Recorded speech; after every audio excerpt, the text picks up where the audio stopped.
Je vous salue dans le nom de Jésus. Je m'appelle Michel Ouedraogo, je suis pasteur. Je viens du Burkina Faso, marié, père de 6 enfants et de 9 petits-enfants. J'ai connu le Seigneur quand j'avais 8 ans. Vous poserez la question, comment un enfant de 8 ans peut connaître le Seigneur?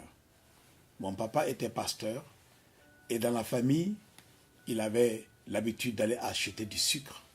Et quand il amenait le sucre, il le gardait dans sa maison. Un jour, il a perdu son sucre. Et il s'était fâché contre 3 de ses enfants, dont moi, mon petit frère, et j'ai une sœur jumelle. Et mon papa a cru que nous avions volé le sucre. Et après une réunion du soir, mon papa nous a posé la question. Est-ce vous qui aviez volé mon sucre? J'ai dit non. Ma sœur a dit non. Et mon petit frère a dit oui. Il était complètement découragé. Et j'entendais ma maman qui parlait et qui disait à mon père, écoute, tu es en train d'évangéliser. Tu mets le paquet dans la vie d'autres enfants, pendant que dans ta maison, tu n'élèves que des voleurs. Et tu sais qu'un voleur n'hériterait pas le royaume des cieux. Tu dois parler de tes enfants de Jésus comme tu parles aux autres, pour qu'ils se repentent et qu'ils acceptent le Seigneur Jésus dans leur cœur, être pardonnés et être désormais des enfants de Dieu. Dans la soirée, mon papa a prié pour nous. Il a ouvert la Bible, il a lu et il a parlé. Il nous a dit clairement qu'est-ce que c'est que la nouvelle naissance. Et il m'a confessé, il a dit, je suis en train de prêcher l'évangile et beaucoup d'enfants se repentent et se donnent au Seigneur. Jésus revient. Quand il viendra, ces enfants iront avec moi au ciel et avec votre maman. Mais si vous avez un cœur sale, si vous êtes des voleurs, si vous êtes des menteurs, un voleur n'hérite pas le royaume des cieux, un menteur n'héritera pas le royaume des cieux, ce qui veut dire que vous n'aurez pas votre place avec moi au ciel. Je ne vous dis pas cette parole pour vous faire peur, mais je vous dis qu'il vous faut changer. Et malgré que j'avais 8 ans, ces paroles m'ont touché. Et j'ai dit à papa le soir là, je voudrais alors avoir une transformation. Je voudrais que le Seigneur me change, me transforme et que j'ai une vie pure afin de pouvoir partir avec lui et non à l'enfer.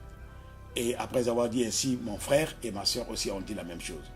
Mon papa a prié pour nous et nous avions accepté le Seigneur le jour-là.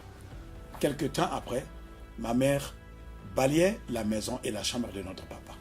Et quand elle nettoyait derrière les coins, elle a trouvé que le paquet de sucre qui était dans un bout de papier, était par terre. Et quand il a regardé, il a trouvé que là, il y avait un trou d'une souris qui était là. Et ma maman a dit à mon papa, tu sais, ton grand voleur, ce n'est pas tes enfants, mais c'est la souris que tu as dans ta maison. En ce moment, mon père a été touché et le lendemain, il s'est réuni encore avec nous. Il a lu la parole de Dieu et il a commencé à nous demander pardon pour nous avoir accusés et pour nous avoir traités de voleurs et de menteurs. Et je lui ai dit, papa, ça fait rien. Une seule chose tu nous as dit, nous ne verrons pas le Seigneur si réellement on ne se repent pas. Nous l'avions fait, cela me suffit.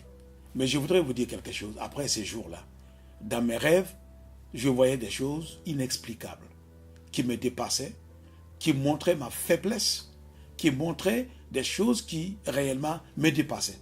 J'allais vers mon père et je lui disais, je ne peux plus dormir.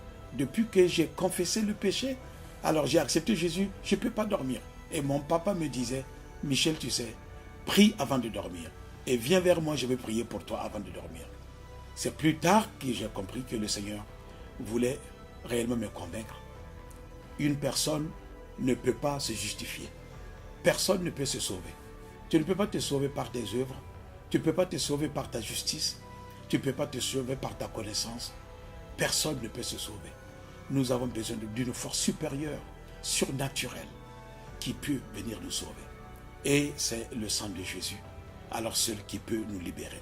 J'ai grandi dans cette atmosphère, dans la connaissance de Dieu, et aujourd'hui je peux dire avec conviction, ceux qui ne connaissent pas le Seigneur Jésus, ceux qui sont nés religieux, ceux qui sont nés dans des familles chrétiennes, je voudrais vous dire, vous devez confesser de votre bouche le Seigneur Jésus, Vous devez l'accepter comme votre Seigneur et Maître. Et quand vous confesserez le Seigneur de votre bouche, il est fidèle et juste pour vous pardonner, vous transformer et vous donner la force pour être complètement différent que les années passées. Si vous entendez ma voix, n'endurcissez pas votre cœur, nous dit le Seigneur. Peut-être que vous êtes né dans une famille religieuse. Jusqu'à aujourd'hui, vous ne connaissez pas Jésus. Il vous appelle, il vous attend, il peut vous transformer. Que Dieu vous bénisse.